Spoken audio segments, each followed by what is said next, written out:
அதை கவனத்தில் வைத்துக் கொண்டு ஒன்றுபட்டு இயங்க வேண்டிய தேவை வருகிறது. அதாவது கற்பி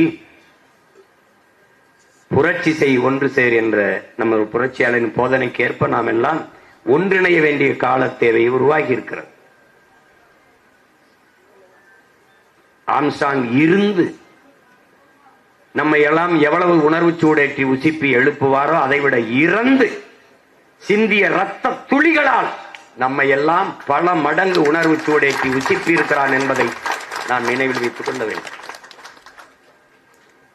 ஒரு ஆம்ஸ்ட்ராங் 1000 தம்பி தங்கைகளை அறிவார்ந்த தம்பி தங்கைகளாக வீரியமிக்க நல்மணிகளாக உருவாக்க முடியும், விதைகளாக உருவாக்க முடியும் என்றால் ஒவ்வொருவனும் ஆம்ஸ்ட்ராங்க மாறினால் சமூகம் மாறுமா மாறாதா என்பதை கேள்வியை நீங்களே எழுப்பிப்பார். ஒரு மகனால் இவ்வளவு முடிந்ததென்றால் ஒவ்வொருவனும் ஆம்ஸ்ட்ராங் ஆனால் உறுதியாக சமூக மாற்றம் நிகழும். அது எவராலும் தடுக்க முடியாது.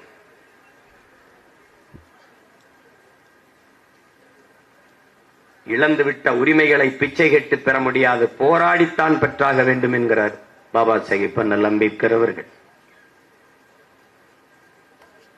இது நாம் போராடி பெற வேண்டிய, புலம்பிக் கொண்டிருக்கக்கூடிய காலம் அல்ல, போராடி பெற வேண்டிய காலம். தம்பியை இழந்திருக்கிறோம், அந்த இடத்தில் அதற்கான நீதியை போராடி பெற வேண்டிய நிர்பந்தத்தில் நாம் நிற்கிறோம் என்பதை புரிந்து கொள்ள வேண்டும். நம்மை வெறும் அற்ப வாக்காளர்களாக கருதுவதாலேதான் அதை பற்றி கவலைப்படாமல் கடந்து கடந்து போய் கொண்டிருக்கிறார்கள். ஓராண்டுக்குள் யாரு என்ன எதுன்னு கண்டுபிடிக்க முடியாதா? நினைச்சால் முடியும்.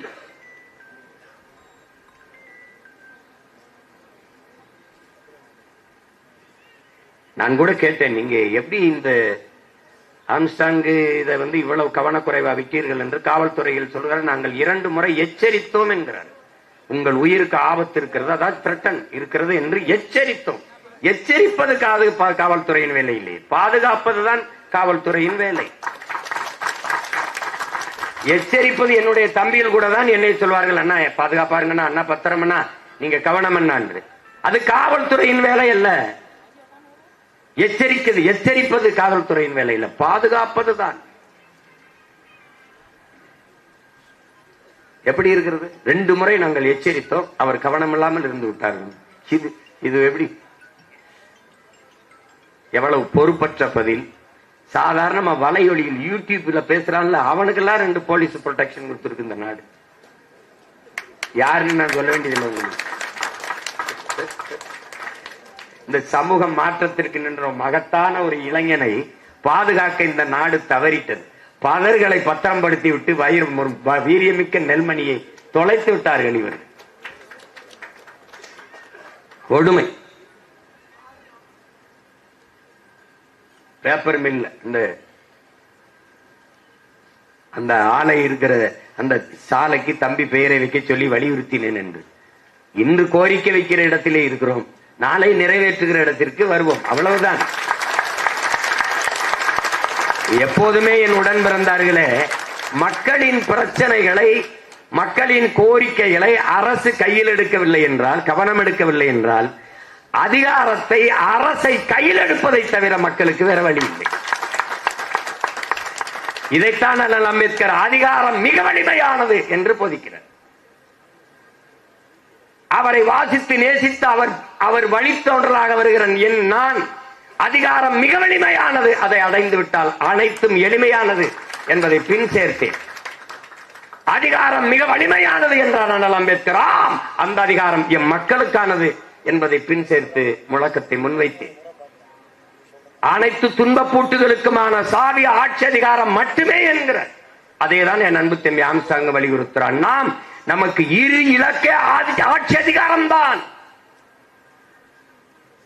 அதை அடைவதற்கு முன்பு அவர் சொல்வது, நாம் ஆட்சியாளர்கள் என்கிற உளவியல் நிமிர்வு வர வேண்டும்.